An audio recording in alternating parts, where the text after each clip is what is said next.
विद्युत धारा में अगले दिन हम लोग पढ़े थे ओम का नियम, ओम का नियम और प्रतिरोध को प्रभावित करने वाला कारक, प्रतिरोध को प्रभावित करने वाला कारक, इसके बारे में पढ़े थे। तो आज इसी से संबंधित जो है कुछ जो है ऑब्जेक्टिव टाइप का क्वेश्चन हम लोग करेंगे। तो यहाँ पर हम लोग देख रहे हैं कि पहला जो क्वेश्चन है, तो विद्युत धारा का एक सतत, सतत मतलब हो गया रेगुलर, और बंद मार्ग क्या कहलाता है। तो सतत और बंद मार्ग जैसे कि हम लोग जानते हैं कि ये एक जो होता है सेल होता था, सेल जो होता है एक जो है इसमें से प्रतिरोधक से जुड़ा हुआ है, एक जो है यहाँ पर एमीटर रहेगा प्लस माइनस करके इस तरह से, और एक जो है यहाँ पर हम लोग स्विच लगा देंगे। इस तरह से धारा इसमें प्रवाहित होता है। तो ये एक बंद मार्ग कहलाएगा। तो बंद मार्ग और सतत जो होता है, तो इसको हम लोग क्या कहते हैं, मार्ग हम लोग नहीं कहेंगे, एक विद्युत परिपथ हम लोग कहेंगे इसको। लूप भी नहीं कहलाएगा, मेश भी नहीं कहलाएगा। तो विद्युत धारा का एक सतत और बंद मार्ग जो होता है उसको हम लोग विद्युत परिपथ कहते हैं। तो जिस परिपथ में विद्युत सेल का प्रयोग किया जाता है उसको हम लोग विद्युत परिपथ कहेंगे, और किसी परिपथ में डायोड वगैरह का उपयोग किया जाएगा जिसमें से, उसको हम लोग इलेक्ट्रॉनिक परिपथ कहेंगे। इसी प्रकार से दूसरा क्वेश्चन जो है इसमें से विद्युत परिपथ के विभिन्न अवयवों का संकेत को दर्शाना है। तो संकेत के लिए हम लोग जो है कल देखे थे कि सेलों का समूह से जो है बैटरी का निर्माण जो होता है इस तरह से होता था। इसमें से 3 सेल लगा हुआ है, ये पॉजिटिव होता है, आगे वाला बड़ा वाला इधर वाला नेगेटिव होता है। तो बैटरी के लिए यह संकेत होता है इस तरह से। इसके बाद जो होता है बल्ब के लिए हम लोग संकेत देखे थे, ये वाला बल्ब हो गया। बल्ब के बाद जो है एमीटर के लिए ए होता था इस तरह से, इधर पॉजिटिव इधर नेगेटिव हो गया। यह है एमीटर। एमीटर का प्रयोग विद्युत धारा को मापने के लिए करते हैं, और इसे जो है परिपथ में श्रेणी क्रम में संयोजित किया जाता है। इसी प्रकार से वोल्ट मीटर था एक। वोल्ट मीटर के बाद जो है हम लोग प्रतिरोध के लिए इस तरह से था। इसी में से धारा नियंत्रक के लिए जो है एक जो होता इस तरह तीर लगा दिए थे। तो इस तरह से विभिन्न अवयव जो है उसको हम लोग दर्शाते थे संकेत के। तीसरा क्वेश्चन में कहा है कि विद्युत परिपथ में, तो विद्युत परिपथ में विद्युतीय घटक हो गया, संयोजित तार हो गया, प्लग और कुंजी हो गया, ये सब रहता है। विद्युत घटक हो गया, संयोजित तार हो गया, और सेल बैटरी ये भी होता है। तो इसमें से प्लग दिया हुआ नहीं या फिर कुंजी जो दिया हुआ नहीं, स्विच। गो नंबर का ऑप्शन में जो है विद्युतीय घटक हो गया और संयोजित तार दिया हुआ है, ठीक है। अगला जो है विद्युतीय घटक हो गया, संयोजित तार हो गया, सेल भी है इसमें से, ठीक है, और प्लग कुंजी भी है। तो ये जो है घ नंबर का इसका आंसर ज़्यादा सटीक है, घ नंबर होगा इसका आंसर। अगला चौथा नंबर का जो क्वेश्चन है इसमें से कहा है कि विद्युत पार्सेन मतलब कि एक तरह से परिपथ जो होता है या फिर विद्युत जो प्रवाहित होता है, इसमें से मुख्यतः जो होता है किस पदार्थ का प्रयोग किया जाता है। तो इसमें से हम लोग जो है ज़्यादातर तांबा का तार का प्रयोग करेंगे। तांबा का जो है, तांबा जो होता है सब इसका चालकता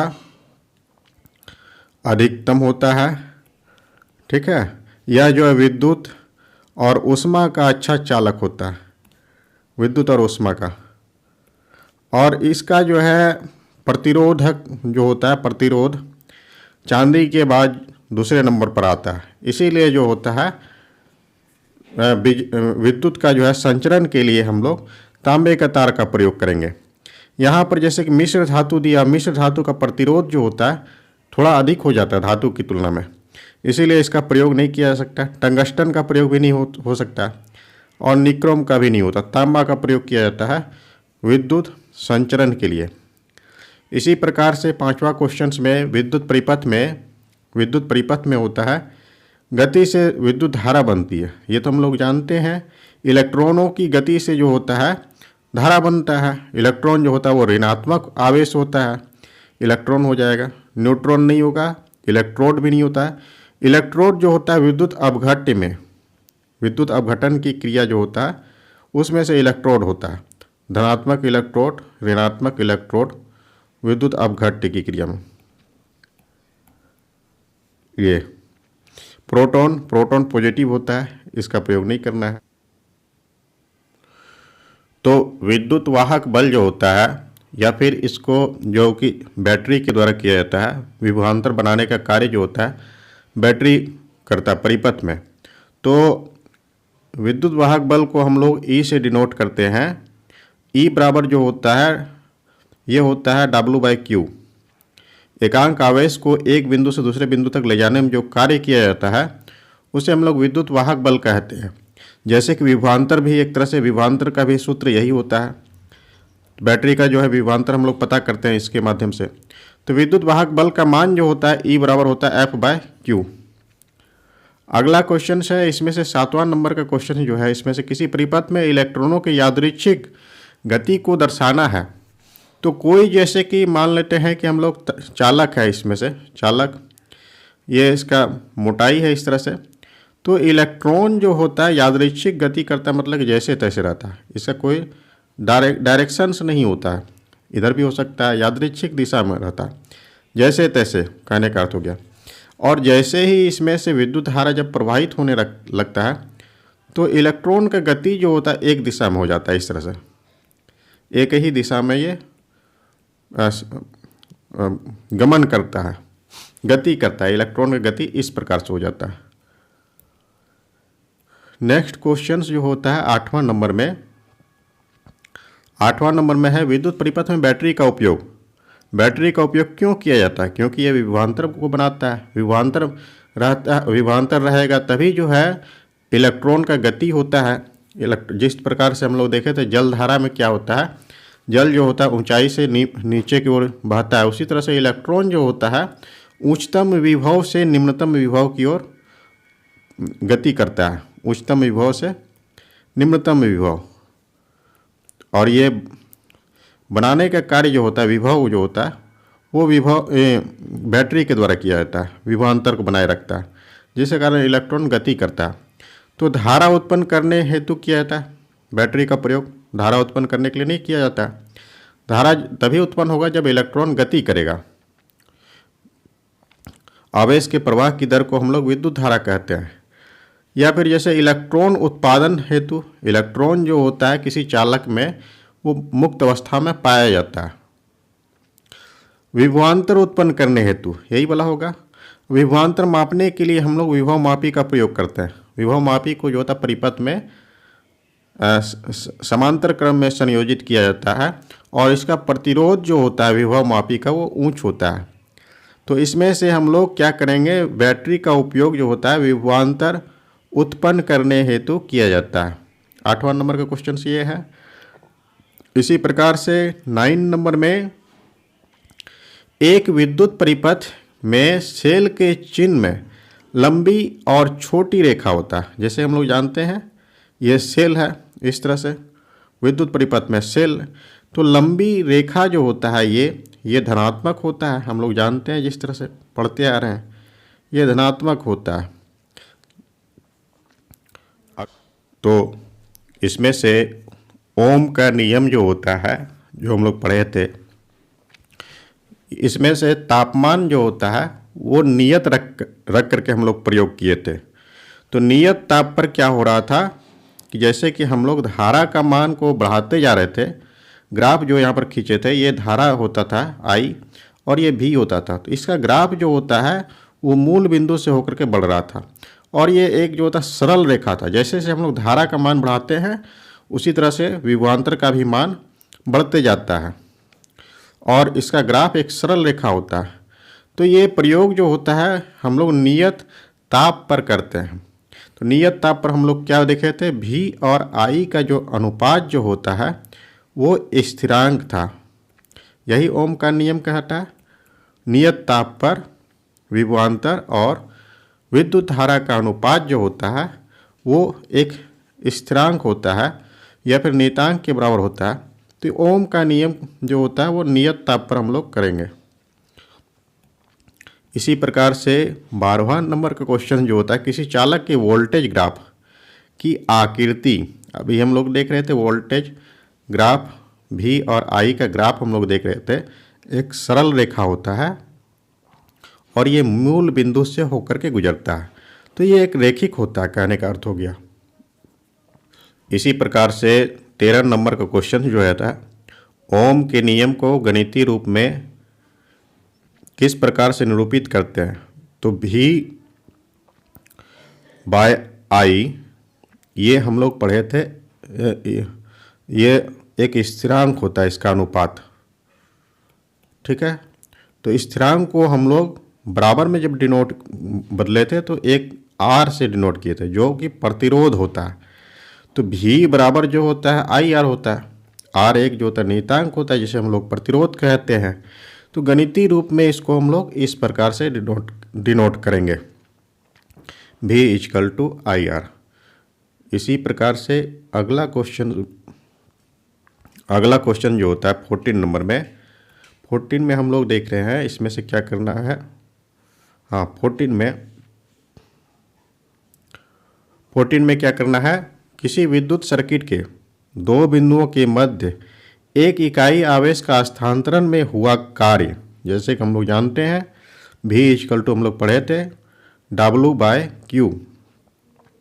एक इकाई आवेश को एक बिंदु से दूसरे बिंदु तक ले जाने में जो कार्य किया जाता है उसे हम लोग विभवांतर कहते हैं, ये हम लोग जान रहे हैं। विद्युत धारा भी नहीं होगा, शक्ति नहीं होगा और न ही प्रतिरोध होगा। इसी प्रकार से 15वां नंबर का जो क्वेश्चन है, इसमें से कहा है किसी चालक में प्रवाहित विद्युत धारा और विभवांतर के बीच में क्या संबंध है? विद्युत धारा और विभवांतर में, तो विद्युत धारा को हम लोग विभवांतर को I से दर्शाते हैं और विद्युत धारा को I से दर्शाएंगे और V से विभवांतर को दर्शाते हैं। तो इसका अनुपात जो होता है वो प्रतिरोध के बराबर होता है, R के बराबर। तो यही संबंध है, विद्युत धारा तथा विभवांतर तथा धारा का अनुपात प्रतिरोध के बराबर होता है, यही इसमें संबंध होता है। 16 नंबर का क्वेश्चन में इनमें से कौन विभवांतर के समानुपाती होता है? विभवांतर का समानुपाती वो होता है धारा। जैसे जैसे हम लोग विद्युत धारा का मान को बढ़ा रहे थे तो विभवांतर भी बढ़ रहा था। तो इसमें से क्या होगा आंसर? प्रतिरोधकता नहीं होगा, समय भी नहीं होगा, शक्ति भी नहीं होगा, धारा इसका आंसर हो गया। विद्युत का सुचालक जानना है, तो सुचालक से क्या होता है? विद्युत धारा आसानी से प्रवाहित होता है। इसमें से प्रतिरोध जो होता है वो बहुत कम होता है। प्रतिरोध का परिसर जो होता है हम लोग देखे थे कल 10⁻⁻8 के लगभग में होता है। कहने का अर्थ हो गया प्रतिरोध जो होता है बहुत ही नगण्य होता है, नहीं के बराबर। जैसे चांदी वगैरह, चांदी में जो होता है बहुत नगण्य होता है। फिर जो है कुछ धातु ऐसा होता है जिसमें कुछ हल्का प्रतिरोध भी होता है लेकिन बहुत कम होता है। तो कुचालक, इसमें से सुचालक कौन सा है? तो तांबा हो गया, तांबा धातु है। और चांदी के बाद जो होता है दूसरे नंबर पर यही जो होता है सबसे ज़्यादा सुचालक होता है। सल्फर जो होता है ये अधातु है, फास्फोरस भी अधातु है, नाइट्रोजन भी अधातु है। तो ये सभी जो है तीनों जो होता है अधातु जो होता है वो विद्युत का कुचालक होता है, इसलिए ये नहीं होगा। अगला क्वेश्चन है कि अलावा अधातु विद्युत का जो होता है कुचालक है। अधातु जो होता है जैसे कि हम लोग अभी देख रहे थे वो विद्युत का कुचालक होता है, लेकिन एक ग्रेफाइट ऐसा अधातु है जो कि अधातु होते हुए भी विद्युत का चालन करता है, ये सुचालक होता है। ये कार्बन का बना हुआ होता है। तो 26 नंबर का आंसर हो जाएगा क। ग्रेफाइट के अलावा जो होता है अधातु जो इतना भी है ये तीनों जो है विद्युत का कुचालक होगा। अगला क्वेश्चन इसमें से कहा है 27वां नंबर में, ओम के नियम के अनुसार से जो होता है निम्नलिखित में से कौन सा कथन सत्य है? तो ओम का नियम तो हम लोग पहले जानते हैं कि वो नियत ताप पर होता है, नियत ताप पर। और इसमें से क्या था, V और I का अनुपात जो होता है वो स्थिर रहता है, या फिर इधर प्रतिरोध भी हम लोग लिख सकते हैं स्थिरांक के जगह पर। तो किसी तार में प्रवाहित होने वाले विद्युत धारा की मात्रा तार की लंबाई के व्युत्क्रमानुपाती होता है। तार की लंबाई से वो संबंधित नहीं है। विभवांतर और धारा का अनुपात होना चाहिए। तो किसी तार में प्रवाहित होने वाले विद्युत धारा की मात्रा तार के सिरे के मध्य विभवांतर, यही है विभवांतर और विद्युत धारा में संबंध है यहाँ पर, और समानुपाती होता है, यही होगा समानुपाती होता है, क्योंकि इसका अनुपात हम लोग निकाले थे V और I का अनुपात, तो हर हाल में वो समान निकला था। यहाँ पर जो है गौर नंबर में तार में प्रवाहित होने वाले धारा की मात्रा जो होता है सिरे के मध्य जो होता है विभवांतर के व्युत्क्रमानुपाती नहीं होता है, यह समानुपाती होता है। किसी तार में प्रवाहित होने वाले विद्युत धारा की मात्रा प्रतिरोध के समानुपाती होता है, प्रतिरोध से संबंधित नहीं होना है। तो ओम का नियम जो होता है वो धारा और विभवांतर से संबंधित होता है। इसका आंसर हो जाएगा ख नंबर। अगला क्वेश्चन जो है इसमें से निम्न में से कौन सा बिजली का चालक नहीं है। कहने का अर्थ हो गया एक तरह से कुचालक, ठीक है। तो सोडियम हाइड्रोक्साइड घोल, सोडियम हाइड्रोक्साइड NaOH, जिसको हम लोग विद्युत अपघट्य के रूप में प्रयोग करते हैं, तो ये दो भाग में टूट जाता है। ये जो होता है यौगिक जो होता है Na+ और OH-, इस तरह से इसका अपघटन होता है विद्युत अपघटन में। तो विद्युत अपघटन होता है, इसलिए ये जो होता है विद्युत का चालक होता है, सुचालक होता है। ग्लूकोज का घोल है, ग्लूकोज को जो है नहीं तोड़ा जा सकता है।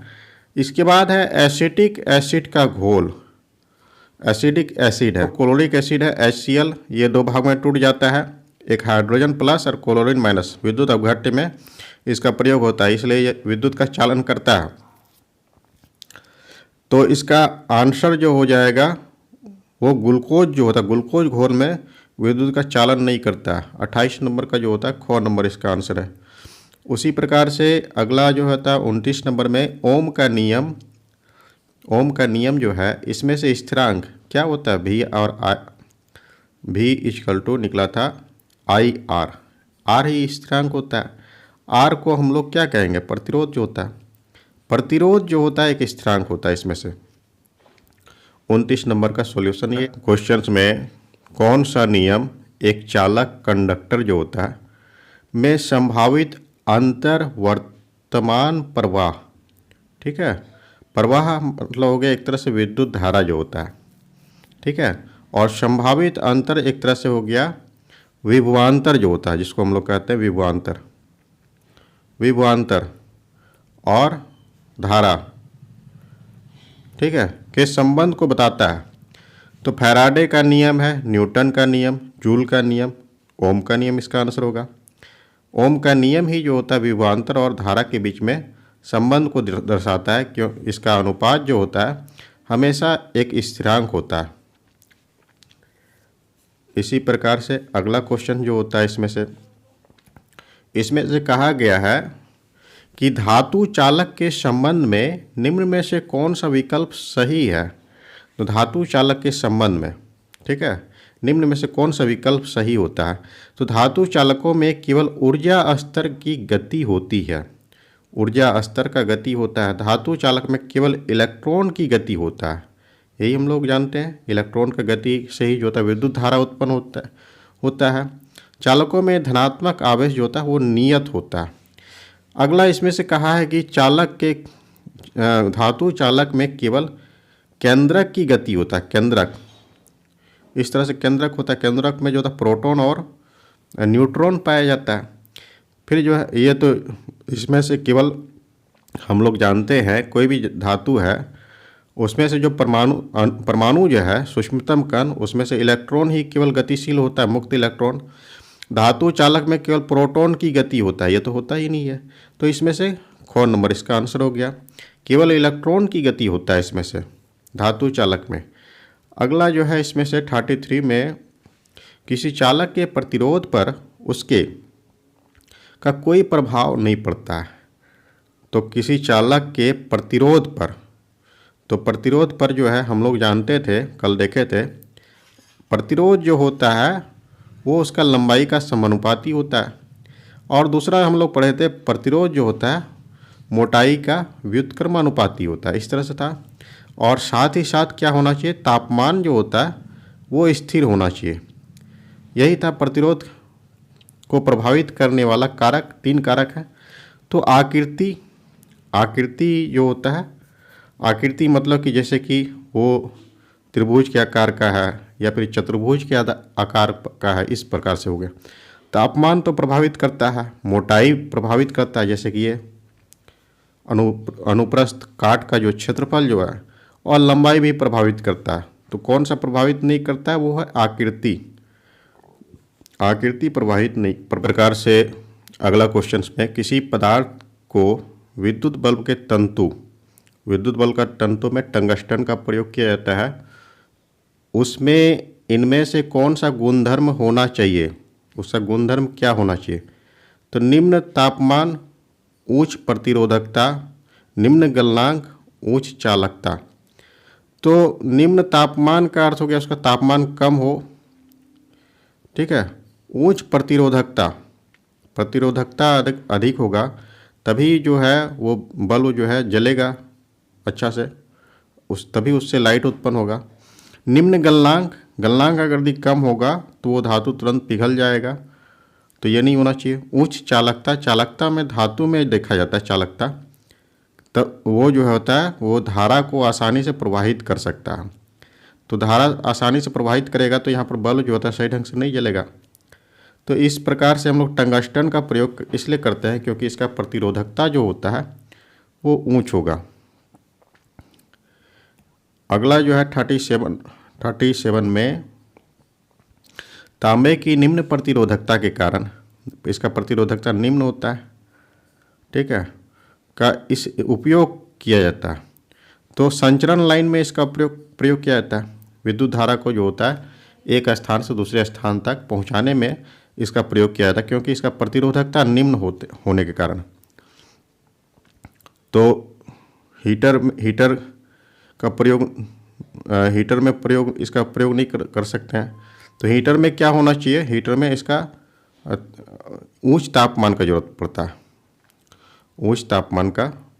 तो उच्च तापमान के लिए जो होता है उस धातु का प्रतिरोध जो होगा वो अधिकतम होगा।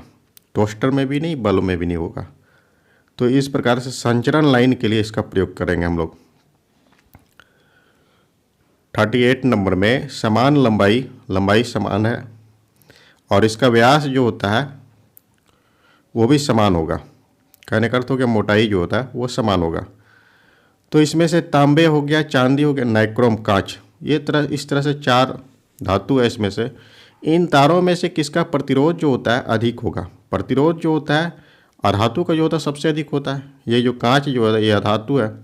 बाद बाकी जो तांबे हो गया, चांदी हो गया, चांदी का तो प्रतिरोध बहुत कम होता है और उससे थोड़ा सा अधिक जो होता है तांबे का होता है, और नाइक्रोम का थोड़ा अधिक होता है, धातु है।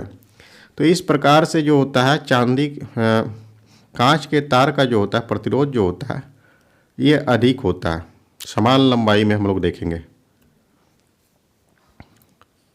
अगला क्वेश्चन इसमें से है, अन्य मापदंड को स्थिर रखते हुए प्रतिरोध की लंबाई पर इसका मान दोगुना हो जाता है। अन्य मापदंड को स्थिर रखेंगे, ठीक है, प्रतिरोध की लंबाई पर इसका मान दोगुना हो जाता है।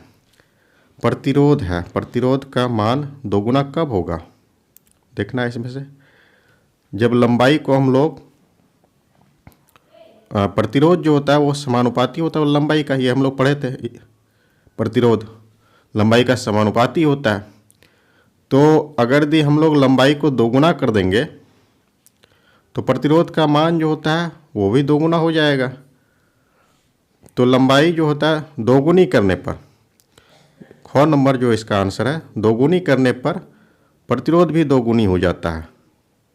दोगुनी करने पर ये आंसर होगा 39 नंबर। इसके बाद 40 नंबर में क्या है,